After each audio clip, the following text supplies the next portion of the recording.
যার ধন সম্পদ সে জানে ভক্তির ওগো সে জানে ভক্তির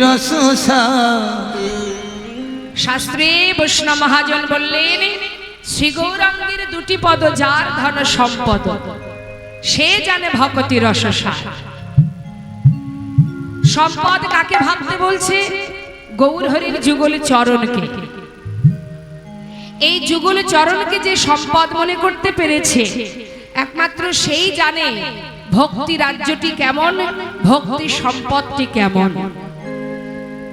আর যেজন বিষয় বিষণলের মধ্যে ডুবে আছে, ধন ঐশ্বর্য টাকা পয়সার মধ্যে যারা ডুবে আছে, তারা ভক্তি রাজ্যে প্রবেশ করবে কি করে বাবা? তারা ভক্তি জানবে কি করে? আর ভক্তি রস আস্বাদন করবে কেমন করে?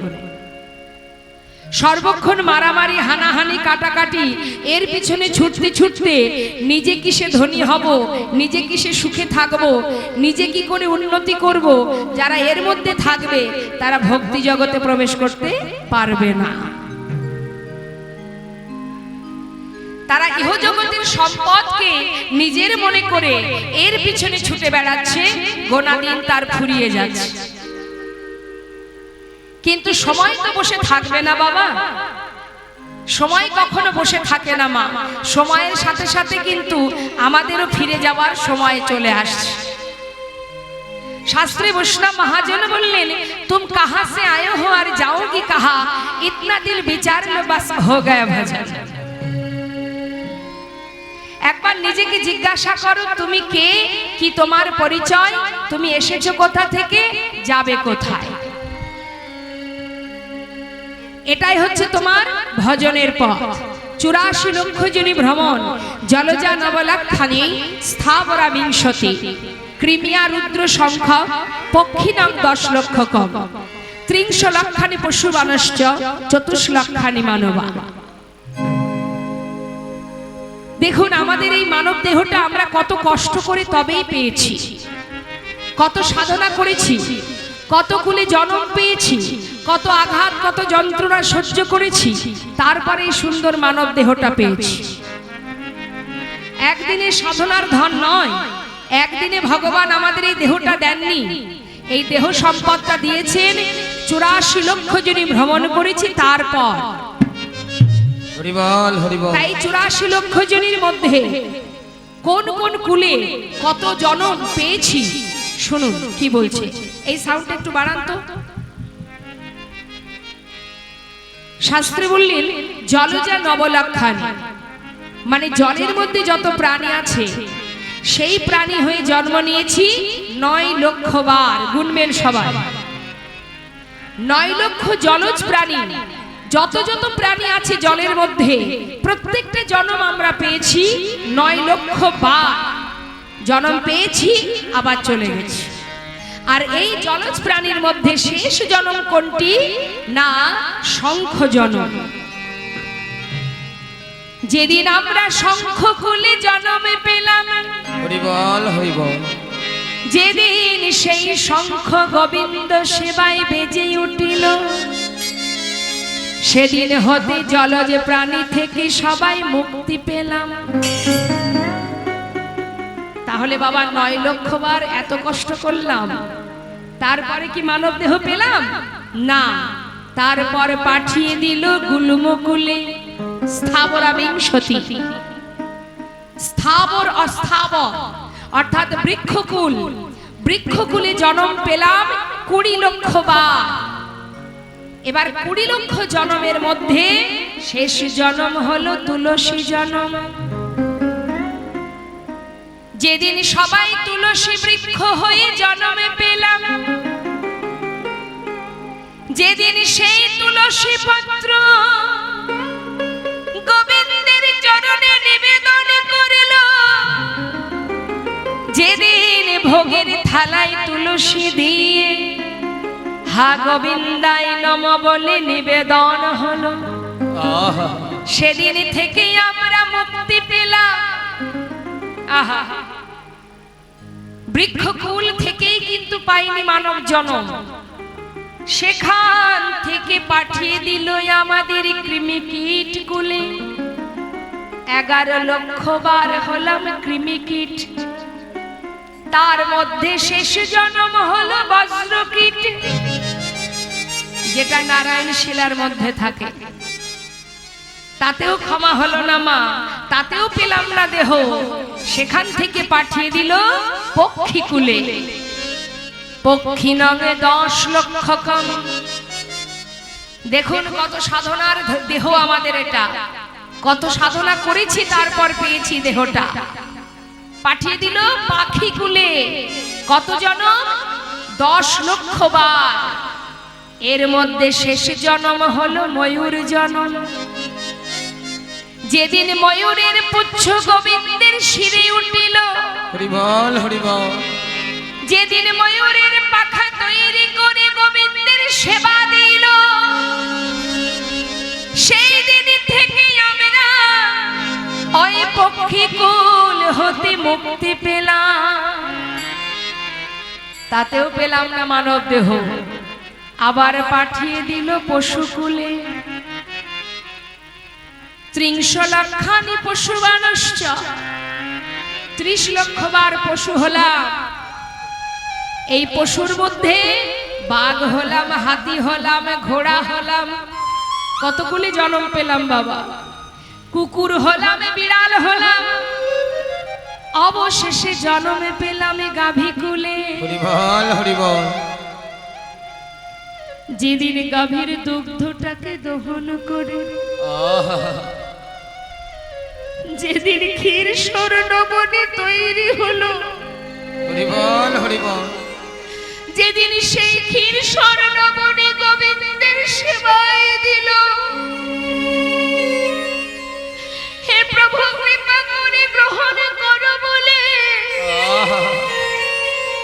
সেই দিন থেকে আমরা পশুকুল হতে মুক্তি পেলাম। আর ভগবানকে ডেকে ডেকে বলেছিলাম, দয়াময় আর কত কুলে জন্ম দেবে মোদের? তুমি যদি মানব কুলে জন্ম দাও, ভবে গিয়ে তোমার নাম করব, তোমার সেবা করব, তোমার দেওয়া হাত দিয়ে তোমায় সেবা দেব। হরি বল। আমরা সবাই কেঁদেছি তার কাছে। পাঠিয়ে দিল মানবে কুলে 24 লক্ষানি মানবা। এই 24 লক্ষ বার মানব দেহ পেলাম ঠিকই বাবা, কিন্তু কখনো করে দিল বোবা, কখনো পাঠিয়ে দিল অন্ধ করে, কখনো পাঠিয়ে দিল বধির করে। কারোর হাত দিল না, কারোর চরণ দিল না। তারাও তো মানব দেহ পেয়েছে, কিন্তু পরিপূর্ণ দেহ পাইনি। অর্থাৎ সেই জন্ম যখন আমরা পেয়েছিলাম, তখন আমরা ভগবানকে কেঁদে কেঁদে বলেছিলাম, দয়াময় দিয়েছো মোদের মানব কুলে জন্ম, কিন্তু এমন জন্ম কেন দিলে তুমি, যে জন্ম পেলে যদি তোমাকে দুটো হাত দিয়ে সেবা দিতে না পারি? সবারই তো দুটি হাত দিয়েছো, তবে আমার কেন দুটি হাত দিলে না? যদি এর পরে জন্মে থেকে থাকে, তুমি আমাদের পরিপূর্ণ দেহ মানব দেহ করে পাঠিয়ে দেবে। কৃপা করে তুমি আমায় দুটি হাত দিও, তোমার দেয়া হস্ত দিয়ে আমি তোমার চরণে সেবা করব। যে জন অন্ধ সে জন বলেছিল, ওগো দয়ামা মানব কুলে জন্ম দিলে, কিন্তু বলো কেন তুমি আমায় অন্ধ ঘরে পাঠালে? সবাই তোমার বদনে দেখতে পায়, হরি বল হরি বল। কিন্তু প্রভু আমি তো দেখতে পাই না। জন্ম যখন দিলে তবে অন্ধ করে কেন পাঠালে? যদি আবার তুমি মানব কুলে জন্ম দাও, আমার দেখবার মতো দুটি নয়ন দিও, যে নয়নে পেলে আমি নয়ন ভরে তোমার বদন দর্শন করব। যে জন বোবা কথা বলতে পারে না, সে জন কেঁদে কেঁদে বলেছিল, দয়াময় সবাই হা কৃষ্ণ কৃষ্ণ বলে তোমায় ডাকে, কিন্তু আমার বলবার মতো শক্তি কেন দিলে না? যদি আমার বলবার মতো শক্তি দিতে, সদা সর্বদা হা কৃষ্ণ কৃষ্ণ বলে চিৎকার করে ডাকতাম। যদি আবার জন্ম দাও, তুমি বলবার মতো বদনে দিও দয়াময়। হরি বল হরি বল। ভগবান দেখছে ভক্ত কাঁদছে, এত কষ্ট, এত সাধনা, এত মনের বাসনা, ভাবে কি আমায় ছাড়া ও আর কিচ্ছু করবে না। পাঠিয়ে দিলেন করুণাময় কৃপা করে সুন্দর দেহ, দশেন্দ্র স্বরূপ দিয়ে এই সুন্দর মানব দেহটা করে পাঠিয়ে দিলেন, যা মর্তে চলে যা। মর্তে গিয়ে আমার দেওয়া এই হাত দিয়ে, বদন দিয়ে, নয়ন দিয়ে, সর্বস্ব দিয়ে তুই ভগবানের সেবা কর, কৃষ্ণ নাম কর। কথা দিয়ে এসেছিলাম করব তোমার নাম, কিন্তু ভবে এসে মায়া এমন ভাবে গ্রাস করলো আমাদের, আমরা ভগবানের নাম ভুলে গিয়ে, ভগবানের দাস হওয়া ভুলে গিয়ে সবাই মায়ার পিছনে ছুটে বেড়াচ্ছে। কোথায় ভগবান? ভগবানকে ডাকবার সময় আমাদের নেই। তাই বৈষ্ণব মহাজন বললেন, যেমন সময় পেয়েছো তেমন সময় একটু একটু করে ফুরিয়ে যাবে, কিন্তু যে জন্য মনুষ্যকুলে জন্ম পেলে সেটাই তোমাদের করা হবে না। তাহলে উদ্ধারের উপায়, এই কলিযুগে উদ্ধারের উপায় একটাই বাবা, শুধুমাত্র নিজেকে সঁপে দাও ভগবানের চরণে। এক ভক্তের কথা মনে পড়ে গেল বাবা। তিনি কে? বলি মহারাজ। দেখুন, ভগবানের কাছে বললেন, ভালো যদি বাঁচতে হয় তাহলে নিজেকে তার চরণে সঁপে দাও, তার চরণে নিবেদন করো। আর এটাই হচ্ছে প্রকৃত দান, নিজেকে ভগবানের চরণে সঁপে দেওয়া। আমরা কিন্তু ভগবানের চরণে নিজেকে সঁপে দিইনি, আমরা মায়ার দাস হয়ে পড়ে আছি। তারই একটা প্রমাণ, কত বড় ভক্ত দেখুন। এই যে বলি মহারাজ, তিনি নিজেকে সঁপেছিলেন ভগবানের চরণে। তিনি একটা যজ্ঞ করেছিলেন বাবা, দানব্রত যজ্ঞ। তিনি প্রতিজ্ঞা করেছিলেন, আমার এই যজ্ঞে যে যা চাইবে আমি তাকে তাই দেব, যত সময় থাকবে আমি কাউকে ফিরিয়ে দেব না। কিন্তু ভগবানের কি পরীক্ষা, যজ্ঞ সম্পূর্ণ হবার পর, মানে যজ্ঞে পৌরোহিত্য করেছিলেন তারই গুরুদেব দৈত্যগুরু শুক্রাচার্য। এখন যজ্ঞ যেই সমাপ্ত হলো, প্রত্যেকটা মানুষ এসে যা চাইছে বলি মহারাজ তাকে তাই দিচ্ছে। স্বয়ং নারায়ণ মনে মনে চিন্তা করলেন, বলি তুমি এত বড় যজ্ঞ করছো, প্রত্যেকে এসে তোমার কাছে দান চাইছে, যে যা চাইছে তাকে তাই দিচ্ছ, তাহলে আমি একবার পরীক্ষা করে দেখি যে আমি যা চাইবো সেটা তুমি দিতে পারো কি। ভগবান ভক্তকে পদে পদে পরীক্ষা করে বাবা। তাই বলি মহারাজকে পরীক্ষা করার জন্য স্বয়ং ভগবান তিনি বামন সেজে হাতে একটি কমণ্ডল নিয়ে গুটি গুটি পায়ে যাচ্ছে বলি মহারাজের কাছে, দান চাইবে বলে। এখন ছোট্ট বালক রূপ ধারণ করে যখন যাচ্ছে, তখন কিন্তু বাবা বলি মহারাজের গুরুদেব যে শুক্রাচার্য, তার কিন্তু ভগবানকে দেখে বোঝা সারা যে ইনি হচ্ছেন স্বয়ং নারায়ণ, যিনি আসছেন দান চাইতে। আর এদিকে বলি মহারাজ তিনি সিংহাসনে বসে আছে, আর ভগবান যখনই ঢুকেছে সঙ্গে সঙ্গে শুক্রাচার্য দূর থেকে দেখে চিনতে পেরেছেন যে স্বয়ং ভগবানের রূপ আজ আর নেই, বামন রূপ ধারণ করে তিনি আসছে একটা কমণ্ডল নিয়ে। তাড়াতাড়ি করে কি করলেন, গুরুদেব তার শিষ্যকে মানে বলি মহারাজকে গিয়ে বলছে, বলি তোমায় একটা কথা বলি, চেয়ে দেখো গুটি গুটি পায়ে একটা বালক ভিতরে আসছে, ও যদি এসে তোমার কাছে কিছু চায় তুমি কিন্তু ওকে দেবে না।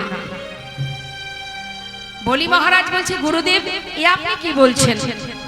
সবাই আমার কাছে কিছু না কিছু চেয়ে নিয়ে যাচ্ছে, যে যা চাইছে আমি তাকে তাই দিচ্ছি, আর ওই বালকটা কিছু চাইলে দেব না? বলছে না, আমি তোমায় নিষেধ করছি, তুমি দেবে না।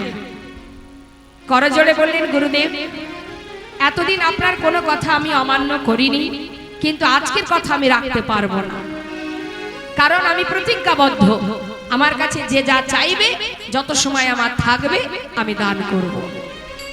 শাস্ত্রে বললেন, সেই গুরু গুরু নয় যে তার শিষ্যকে ভগবানের সেবা থেকে দূরে সরিয়ে দেয়। শুক্রাচার্য কিন্তু পাশে দাঁড়িয়ে আছে, দৈত্যগুরু শুক্রাচার্য। দেখি বলি কি কি করে। হাতে জল নিয়ে, কমণ্ডলের জল নিয়ে দাঁড়িয়ে আছে ভগবান।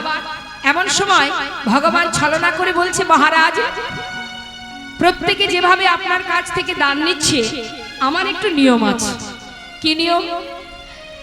এই যে আমার হাতে কমণ্ডল, এই কমণ্ডলের জল আপনি হাতে করে নিয়ে 3 সত্য অঙ্গীকার করবেন, তারপরে আমি আপনার কাছে দান চাইব। বলি মহারাজ বলেন, বেশ।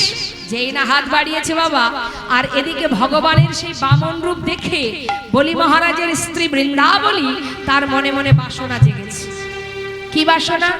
এত সুন্দর দেখতে এমন একটা সুন্দর বালক যদি আমি কাছে পেতাম, আমি কোলে করে তাকে আদর করতাম, অনেক ভালোবাসতাম। ভগবান মনে মনে চিন্তা করলেন, ভক্তের মনোবাঞ্ছা পূর্ণ করতে হবে। বললেন, তাই হবে। মনে মনে বললেন, তোমার বাসনা পূর্ণ হবে। এবার জল হাতে করে নিয়ে যখন প্রতিজ্ঞা করবে বলে হাত বাড়িয়েছে, পাশে দাঁড়িয়ে আছে গুরুদেব শুক্রাচার্য। সে চিন্তা করছে, সর্বনাশ, এই বালক রূপে ভগবান এসে ওই জল যদি বলির হাতে দেয়, আর যদি বলি 3 সত্য অঙ্গীকার করে বসে, তাহলে না জানি বলির সর্বস্ব কেড়ে নেবে। আমি তো তা হতে দেব না। তাই তিনি কি করলেন, নিজের দেহটাকে, তিনি অষ্টসিদ্ধি জানতেন বাবা, অনিমা, লঘিমা, ইতিকা, আগম বক্তাকারী, পরকীয়াবাদ, এক একটা সিদ্ধির নাম। এই জগতে কারোর যদি একটা সিদ্ধি জানা থাকে, জগতের জীব তাকে ভগবান জ্ঞানে সেবা দেবে। আর বলি মহারাজের অষ্টসিদ্ধি জানা আছে। নিজের দেহটাকে যোগ বলে একটা কীট তৈরি করতে পারতেন, প্রয়োজনে বিশাল আকার ধারণ করতে পারতেন।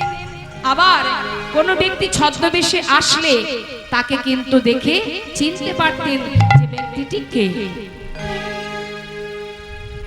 তা ভগবান চিন্তা করলেন, ভগবান যখন কঠিন পরীক্ষায় নেমেছে, আমি তো এমন কাজ হতে দেব না, যদি বলির সর্বস্ব কেড়ে নেয়, আমি তা হতে দেব না। তাই নিজের দেহটাকে একটা কীট তৈরি করে ভগবানের হাতে যে কমণ্ডল, ওই কমণ্ডলে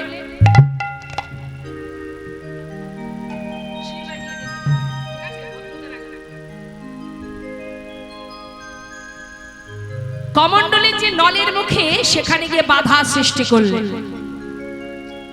আর যেই না বাধা সৃষ্টি করেছে, ভগবান অন্তর্যামী, তিনি অন্তরে জানতে পারলেন।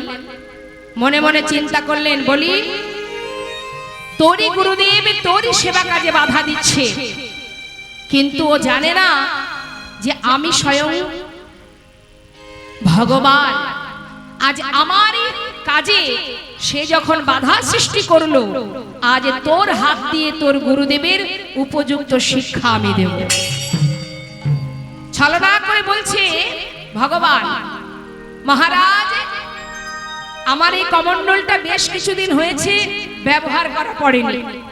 তা মহারাজ, আপনার পাশে যে কুশ আছে, এই কুশ দিয়ে আমার এই কমণ্ডলের নলের মুখটা একবার পরিষ্কার করে দেবেন মহারাজ।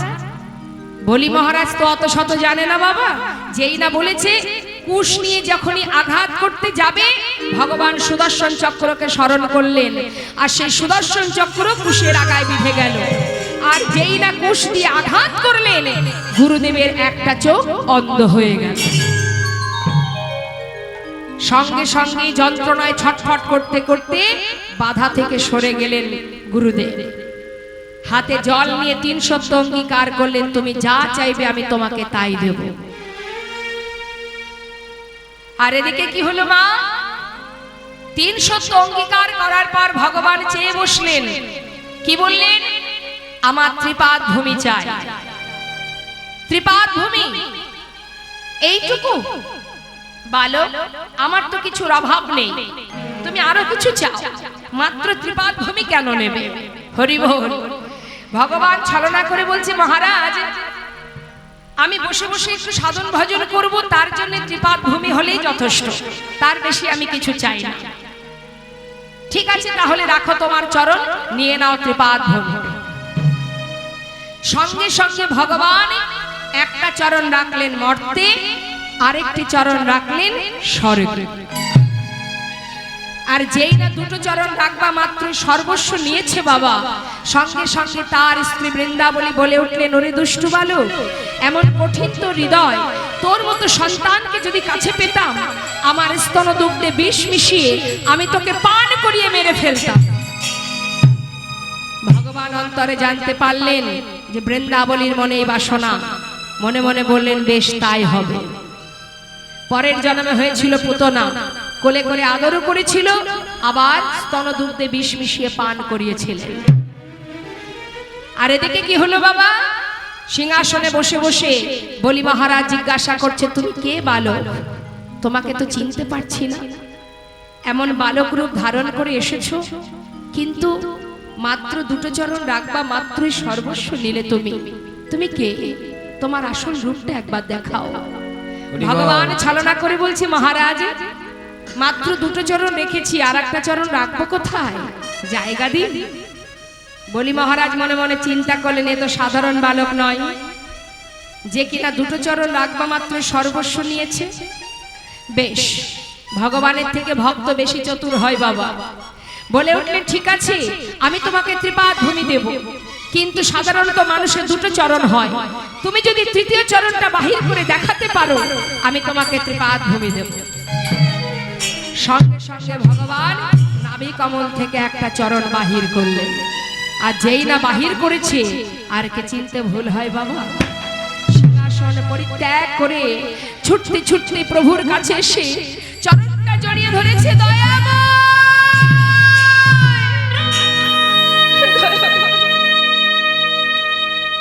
আমি তোমায় চিনতে পেরেছি দয়াময়, স্বয়ং নারায়ণ এসেছে আজ দান চাইতে আমার কাছে।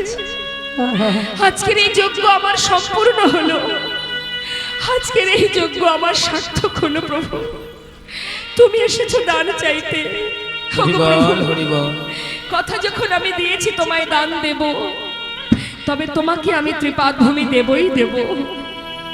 মাত্র দুটি চরণ রাখবা মাত্রই সর্বস্ব নিয়েছো, কিন্তু দয়াময় তোমার দেওয়া মূল্যবান সম্পদ এখনো আমার কাছে আছে, যেটা আমি তোমাকে এখনো দিইনি। প্রভু,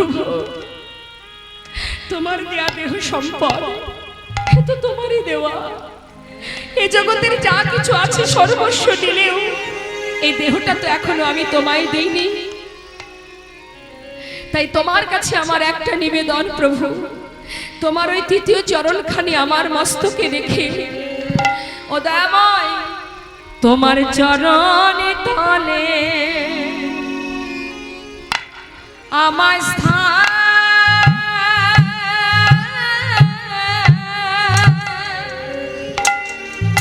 স্থানে দাও গো,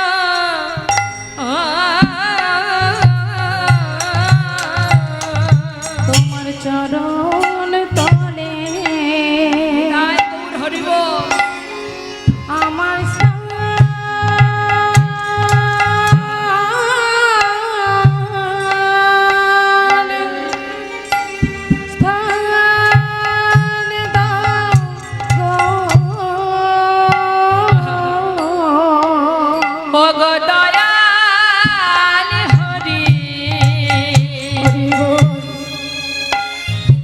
তোমার ওই চরণে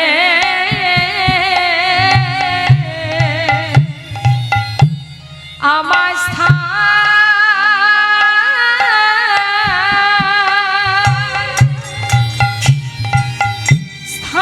দাও গো, ওগো দয়াল হরি, হরি বল হরি বল। তোমার চরণে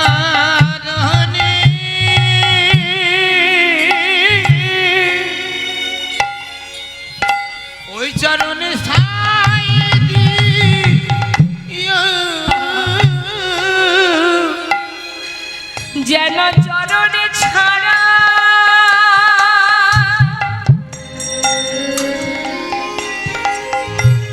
ও গো দয়াময়,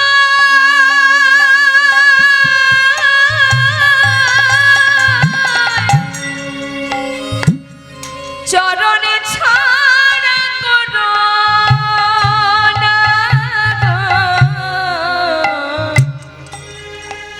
তোমার ওই চরণে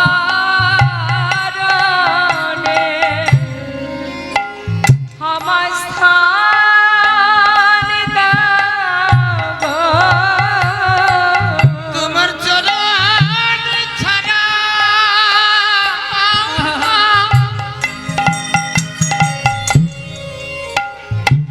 প্রভু গো হরি বল, হরি বল। প্রভু গো করুণা গো। শুধু এ জন্মে নয়, জন্মে জন্মে তোমার ওই চরণে স্থান দিও। তোমার চরণে ছাড়া করুণা গো। ওহে আমার দয়াল হরি, তোমার চরণে ছাড়া করুণা গো। তোমার ওই চরণে স্থান দাও গো। চরণে ছাড়া করুণা গো। ওই চরণে গ্রহণ করো। শুধু এ জন্মে নয়, প্রতি জন্মে জন্মে তোমার ওই চরণে গ্রহণ করো। শুধু এ জন্মে নয়, জন্মে জন্মে ওই চরণে ছাড়া করুণা গো। শুধু এ জন্মে নয়, জন্মে জন্মে শুধু চরণ ছাড়া করুণা গো। এ জন্মে নয়, জন্মে জন্মে কেন চরণ ছাড়া করুণা গো। শুধু এ জন্মে নয়, জন্মে জন্মে চরণ ছাড়া করুণা গো। শুধু এ জন্মে নয়, জন্মে জন্মে চরণে গ্রহণ করো। শুধু এ জন্মে নয়, জন্মে জন্মে ওই চরণে গ্রহণ করো। শুধু এ জন্মে নয়, জন্মে জন্মে ওই চরণে গ্রহণ করো। শুধু এ জন্মে নয়, জন্মে জন্মে ওই চরণে গ্রহণ করো। জন্মে নয়, জন্মে জন্মে তোমার চরণ ছাড়া করুণা গো। ওহে আমার দয়াল হরি, তোমার চরণ ছাড়া করুণা গো। ওহে ওহে আমার দয়াল হরি, তোমার চরণ ছাড়া করুণা গো। ওহে দয়াল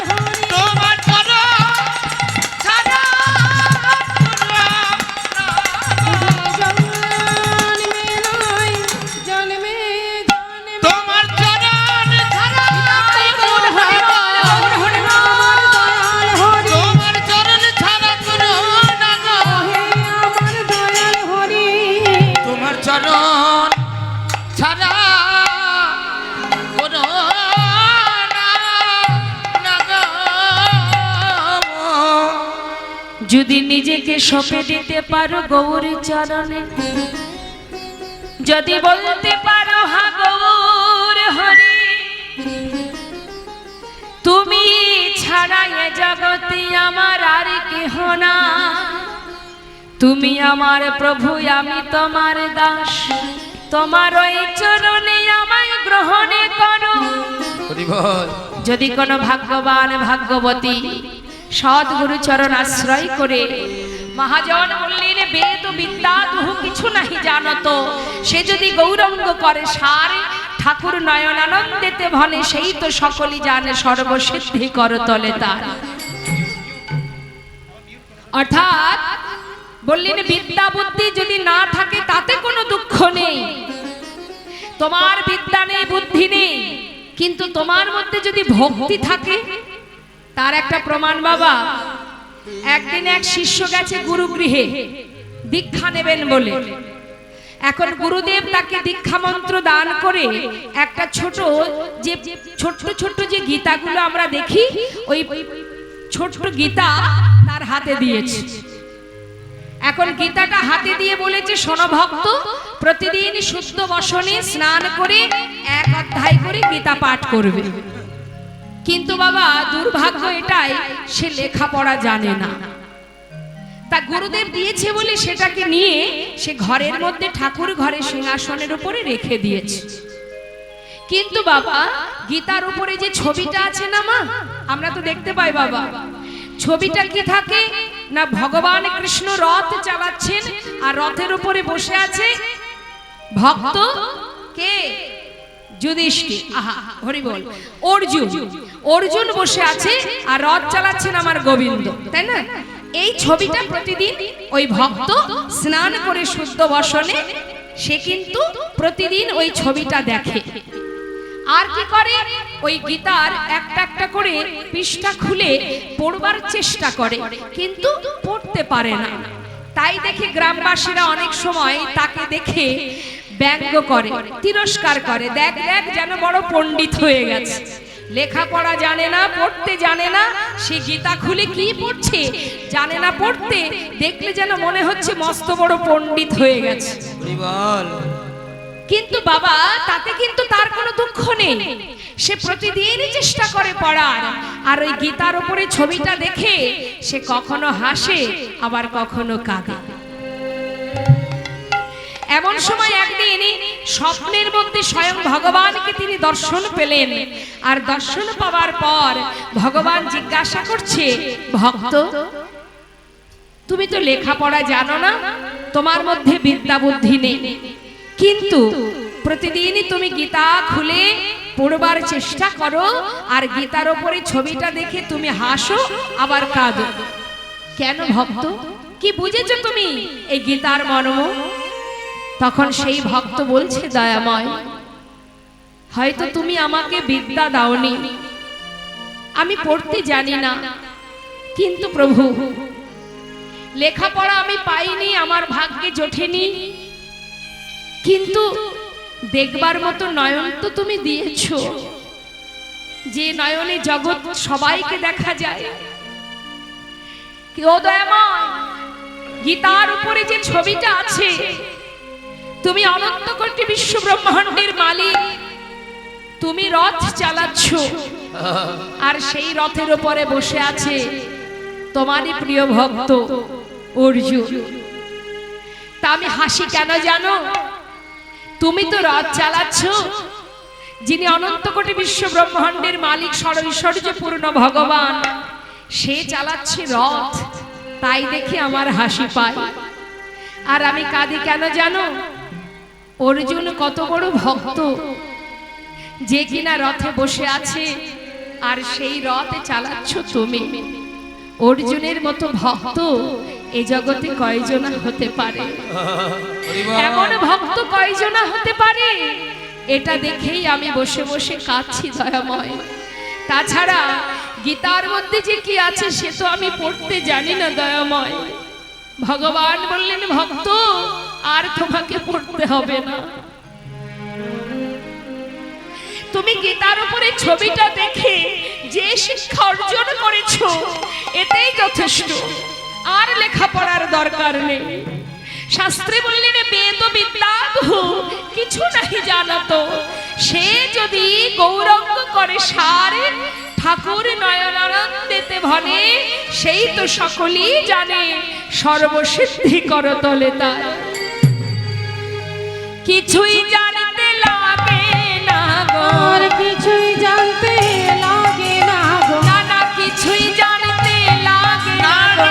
কিছুই জানতে লাগে না গো। যে জন গৌর চরণ সারি করেছে তার কিছু জানতে লাগে না নিজের গো। গৌর চরণ সার করেছে তার কিছুই জানতে লাগে না। যে জন গৌর চরণ সারি করেছে এ সংসারকে অসার ভেবে, নিজের গৌর চরণ সার করেছে এ সংসারকে অসার ভেবে তার কিছুই জানতে লাগে না গো। সর্বসিদ্ধি করতলে তার।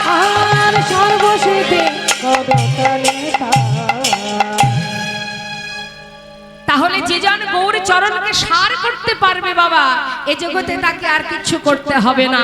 তৃণাদপি শুনেছেন তরুরিব সহিষ্ণ না, অমানীন মানদেন কীর্তনীয় সদা হয়। এই শ্লোকটি যদি গলার মালা করা যায় আর কিছু করবার দরকার নেই।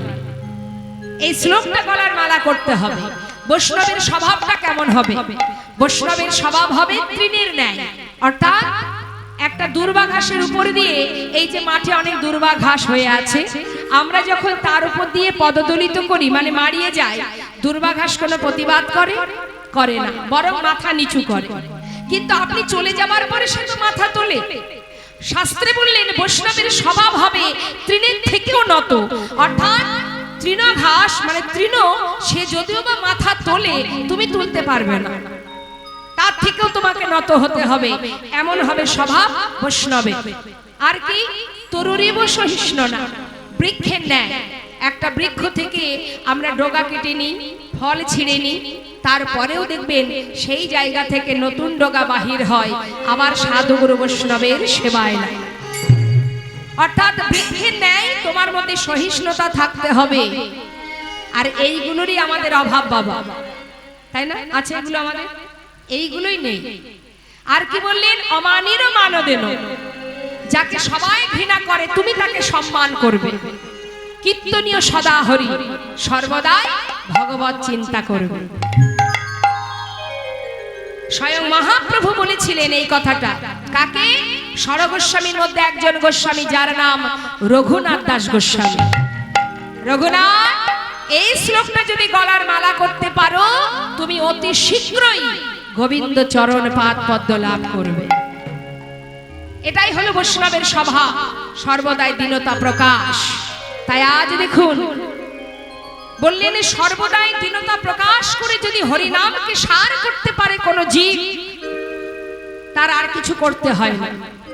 যদি কেউ নামকে ভালোবাসতে পারে, তার প্রমাণ একটা সুন্দর ভজন গানের মধ্যে দিয়ে আমাকে আজকে কমিটির ভক্তগণ বলেছে যে একটু আমরা ভজন শুনবো। তা আসুন আমরা এমন একটা ভজন শুনবো যেখান থেকে আমরা কিছু শিক্ষাও পাবো। তা সেই ভজনটা কি শুনুন, কি বলছে। বলছে হরিনাম করলে কি হবে, হরিনামের মহিমা কি, হরিনাম করলে আমাদের কি উপকার।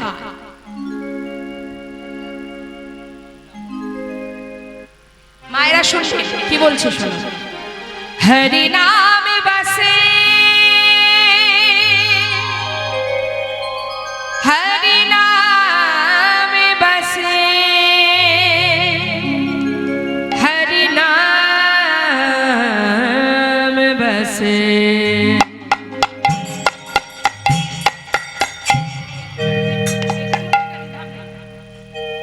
जिनके हृदय हरि नाम बसे, जिनके हृदय हरि नाम बसे, जिनके हृदय हरि नाम बसे, जिनके हृदय हरि नाम बसे, तिन यार का नाम लिया न लिया, तिन यार का नाम लिया ना लिया रे। जिनके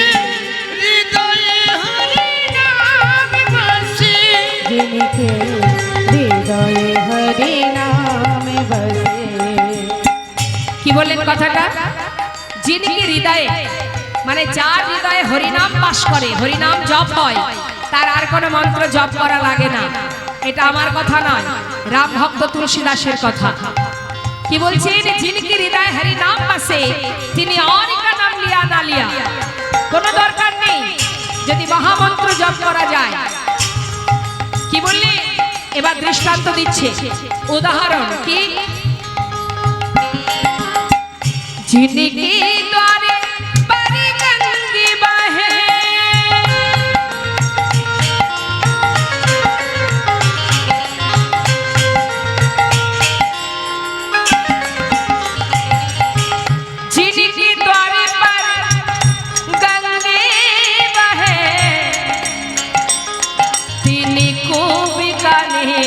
पिया ना पिया, तिनी को बिकाने पिया ना पिया। जिनके हृदय हरि नाम बसे, जिनके हृदय हरि नाम बसे। शास्त्रे बोलें जिनके द्वारे पर गंग बहे, तिनी को बिकाने पिया ना पिया। অর্থাৎ যদি কারোর ঘরের সামনে গঙ্গা থাকে বাঁধা, মানে গঙ্গার জল যদি সে পায়, তাহলে সে গঙ্গার জল ফেলে রেখে সে কি পাতকুয়ার জল পান করবে? করবে না। যার দুয়ারে গঙ্গা বাঁধা, সে কি করে পাতকুয়ার জল খাবে গো? প্রয়োজন নেই তার। তাই বললেন जिनके द्वारे पर गंग बहे, তিনি কুবিকানির পিয়া না পিয়া। আর কি বললেন? जिनी काम किया, जिनी काम किया, जिनी काम किया, जिनी काम किया, जिनी काम किया परमारथ का,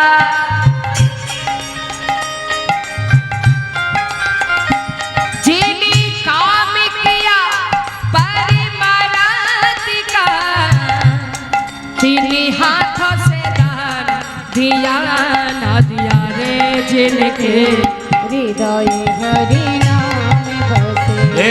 जिनके हृदय हरि नाम बसे। কত সুন্দর কথা বললেন। যিনি কামে কিয়া পরমাত্মা, পরমাত্মা মানে ভগবান। কেউ যদি ভগবানের সেবা করে, তার আর কিছু করার প্রয়োজন হয় না, আর কিছু করবার তার দান ধ্যান করার দরকার হয় না। যদি কেউ ভগবানের সেবা করতে পারে, ভগবানের চরণে দান করতে পারে, তার আর কোনো দানের প্রয়োজন নেই। তাই শাস্ত্রে বললেন যিনি কাম কিয়া পরমাত্মা কা, তিনি হাত সে দান দিয়া না দিয়া। পরমাত্মা মানে ভগবান। শাস্ত্রে আরো বললেন, আহা, जिनके घरे एक सापुती भायो,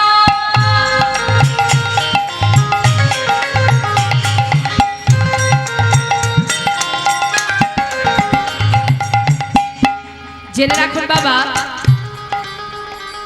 বললেন जिनके घरे एक सापुती भायो। পুত মানে সন্তান, সে মেয়েও হতে পারে, ছেলেও হতে পারে। কারোর ঘরে যদি একটা কৃষ্ণ ভক্ত সন্তান জন্ম নেয়, কারোর কোন মায়ের গর্ভে যদি একটা কৃষ্ণ ভক্ত সন্তান জন্মগ্রহণ করতে পারে, শাস্ত্রে বললেন একটা কৃষ্ণ ভক্ত সন্তানের জন্য সেই বংশের 21 পুরুষ উদ্ধার হয়ে যায়। আর কারোর ঘরে যদি একটা কুপুত্র জন্মায়, তার জন্য 14 পুরুষ নরকে চলে যায়। সন্তানের মতো সন্তান একটা হলেই যথেষ্ট, বেশি প্রয়োজন হয় না। কোন মায়ের 5টি সন্তান, একটি মায়ের খোরাক জোগাড় করতে পারে না। আবার কোন ঘরে একমাত্র সন্তান যে মা বাবাকে বড় ভালোবাসে। তাই বৈষ্ণব মহাজন শাস্ত্রে বললেন অনেক সন্তানের দরকার হয় না, যদি সন্তানের মতো সন্তান একটাই হয়। রাম ভক্ত তুলসীদাস বলছেন, কি বললেন?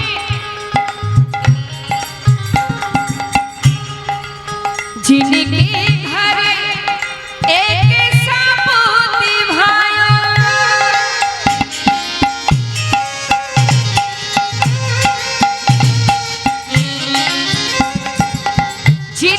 ঘরে ऐसा पोते भाया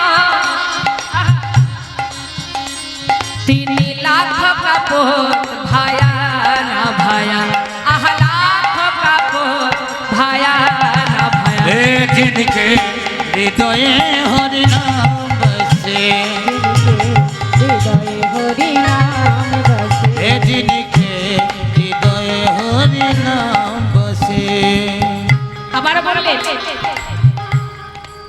যে সন্তান মাতা পিতাকে খেতে দেয় না বাবা, কোন সন্তান যদি মাতা পিতাকে ভালো না বাসে সে ভগবানকে ভালোবাসলে তার কোনো লাভ হবে না। আমি মাতা পিতাকে খেতে দিলাম না, আমার বাড়ি জায়গা দিলাম না, আবার বাড়ির সামনে লিখে রেখে দিলাম মাতৃভবন, এখানে আমার মা থাকতে পারে না, সেইভাবে যদি কেউ ভালোবাসে, সেই সন্তান যদি মনে করে যে আমি তীর্থে যাব, বৈষ্ণব সেবা দেব, দান ধ্যান করব, সব বৃথা হয়ে যাবে। যেটাই করো না কেন সব বৃথা। এটা আমার কথা নয়, শাস্ত্র বললেন। কি বলছে শুনুন। যিনি মাতা পিতা কি সেবা করে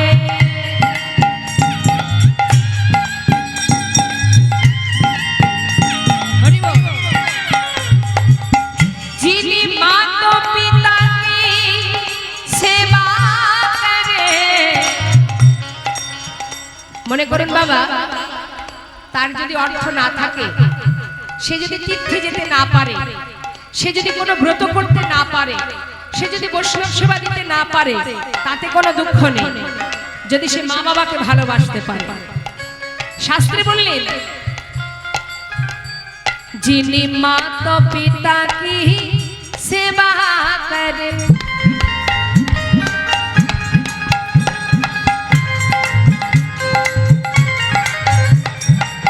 যিনি মাতা পিতা কি সেবা করে, তিনি तीर्थ व्रत किया ना किया, तीर्थ व्रत किया ना किया।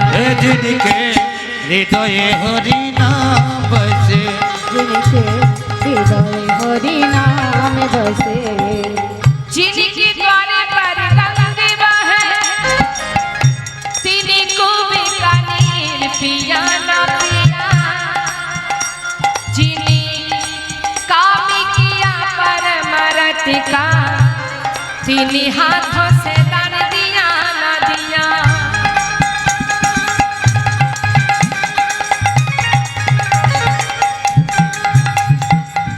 जिनके घर एक सापूत भाया, 3 लाख का पूत भाया ना भाया, जिनी माता पिता की सेवा करे, तिनी तीर्थ व्रत किया ना किया। तुलसीदास विचार कहे,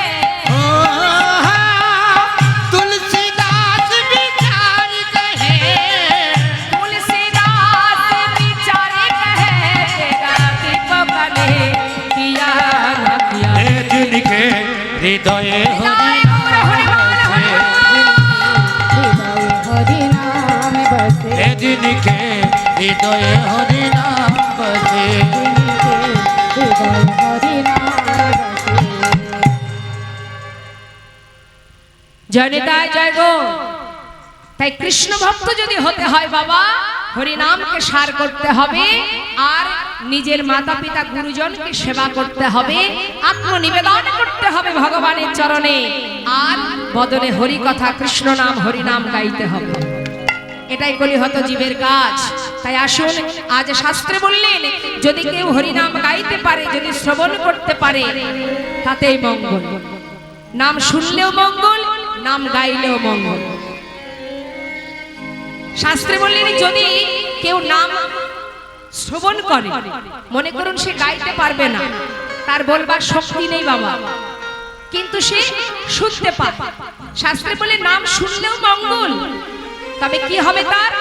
নাম শুনলে কি বলছে শাস্ত্রে? শ্রী গৌরাঙ্গের মধুর লীলা,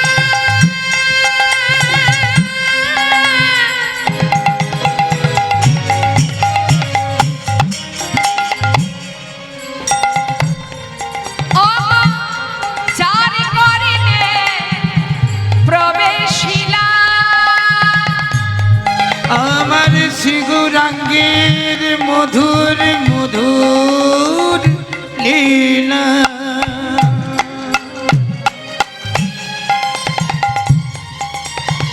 ও গো যার কন্যে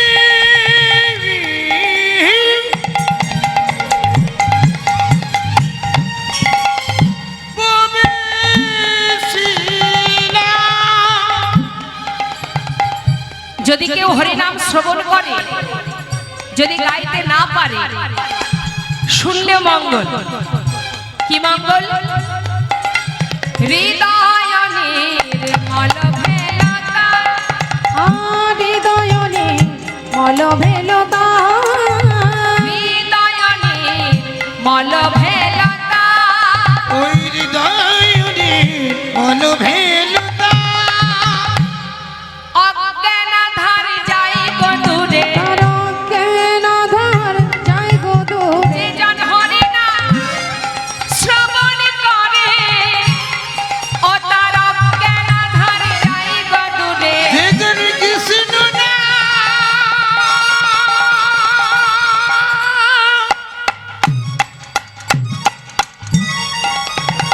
ও গো শ্রবণ করে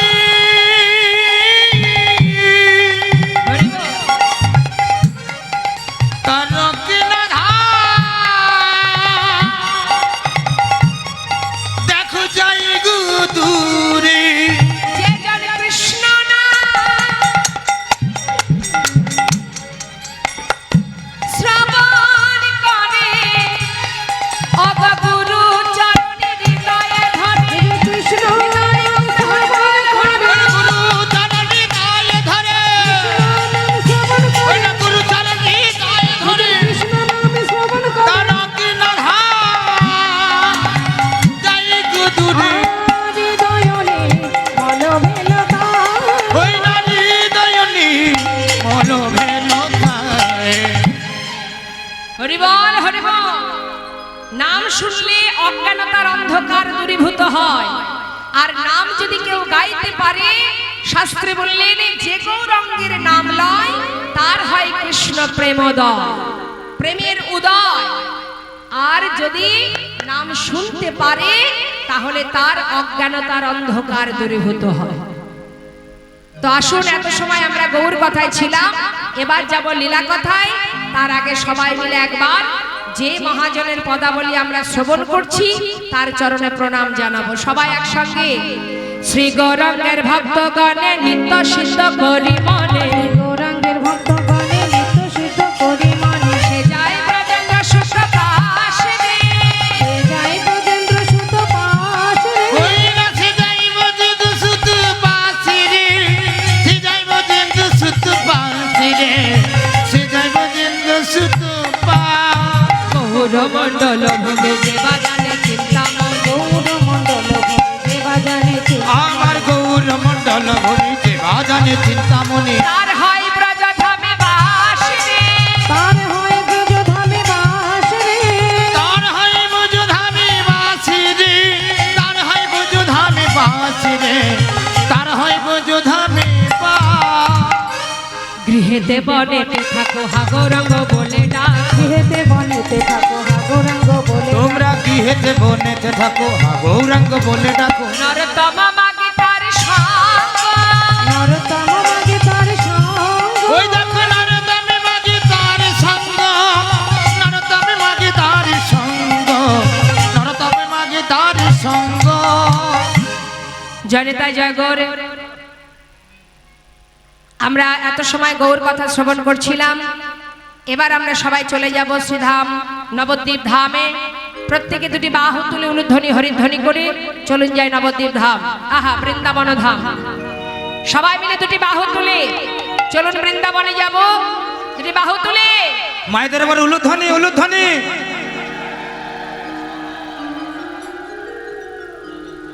এদিকে বাবারা সবাই একটু হাতটা তুলতে হবে। হরিবল হরিবল জয় রাধেশ্বর।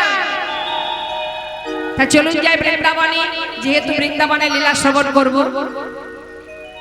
চলো চলো চলে যা বৃন্দাবনে, চলো রে সবাই, চলো চলো চলে যায়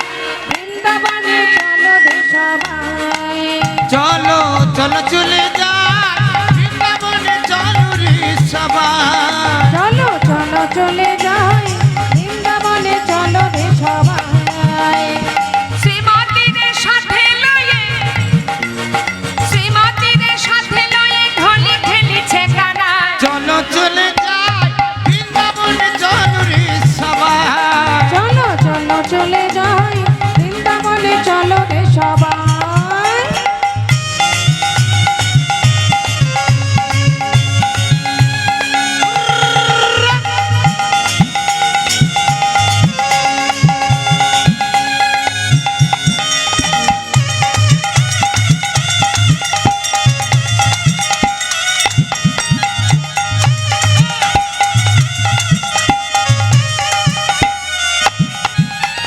বসন্তরে পরশ লাগে গিরিধারের মনে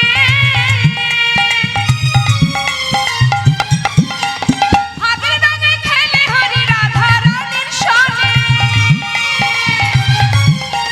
বসন্তেরই লাগে পরশ গিরিধারীর মনে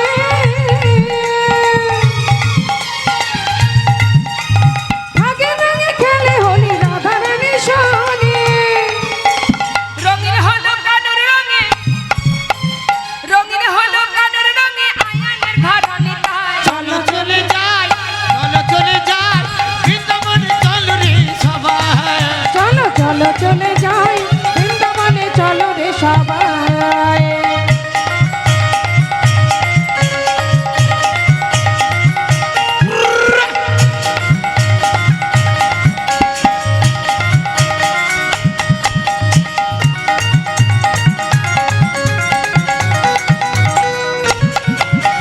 কেমন খেলা খেলে দেখো মদন মোহন প্রেমে রঙে রাঙায় হয় অবলারি মন কেমন খেলা খেলে দেখো মদন মোহন প্রেমে রাগে রাগে হয় অবলার মন কেমন খেলা খেলে দেখো মদন মোহন প্রেমে রঙে রাঙায় হয় অবলারি মন কেমন খেলা খেলে দেখো মদন মোহন প্রেমের রঙে রাঙায় হায় অবলারি মন শ্রীমতী রইলা যুগবদন দেখে শ্রীমতী রইলা যুগবদন কৃষ্ণচূড়া রাঙাটায় চলো চলে যাই বৃন্দাবনে চলো রে সবাই একবার চলো চলে যাই বৃন্দাবনে চলো রে সবাই চলো চলো চলে যাই বৃন্দাবনে চলো রে সবাই বৃন্দাবনে চলো রে সবাই ওরা বৃন্দাবনে চলো রে সবাই বৃন্দাবনে চলো রে সবাই একবার বৃন্দাবনে চলো রে সবাই বৃন্দাবনে চলো রে সবাই राधा रानी की